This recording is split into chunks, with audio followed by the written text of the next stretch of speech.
Konnichiwa mga sumores! Punta lang kami somewhere down the road. Actually, mainit yan. Grabe, pero mahangin naman ka, Kerry. Kakauwi lang namin ng mag-asawa. Galing kami ng Philippine Embassy. So, sana papuntahin yung panganay ko dito para makasama ko naman kahit papano. Almost 6 years ko rin siyang hindi pa nakakasama ulit.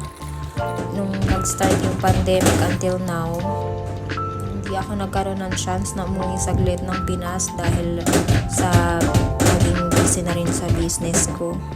Sa 5 taon, grabe yung busy ko. Grabe. As in, grabe.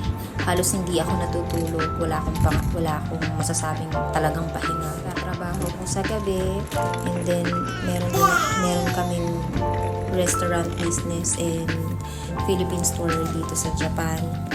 Well, at first, masasabi ko na okay. Talagang kumita ako. Nagkaroon kami ng maraming pera and na-enjoy namin yun. But as time goes by, ayun na, dumating na yung maraming iba-ibang problema. Masasabi ko na hindi okay pala yung napapaligiran ka ng maraming tao. Lalo na yung dun sa time of your success. Kasi may mga tao na they will just use you. They will just take advantage of you. Pero lahat ng problema na naranasan namin ng asawa for the past years, sobrang lesson learned talaga. Iba-ibang problema. Blessing in disguise na rin yung pinatigil ako ng asawa ko. Pero before kong isara lahat, i-shutdown lahat, pati yung mga tao. Sobrang na-depress ako niyan. Pero nung nakinig ako sa asawa ko na much better na maging housewife ako, lalo na nung nabuntis ako sa bunso ko, good thing talaga nakinig ako sa asawa ko. Minsan, hindi rin masama na makinig sa asawa, diba? Yung pagod ko, nakakagising ko lang, pero panggabi na yung yung stress tsaka pagod ko. Grabe, everyday struggles yun. Lalo na kapag ka nagloko yung 1-year-old ko. Actually, magto 2 years old na si Rafael.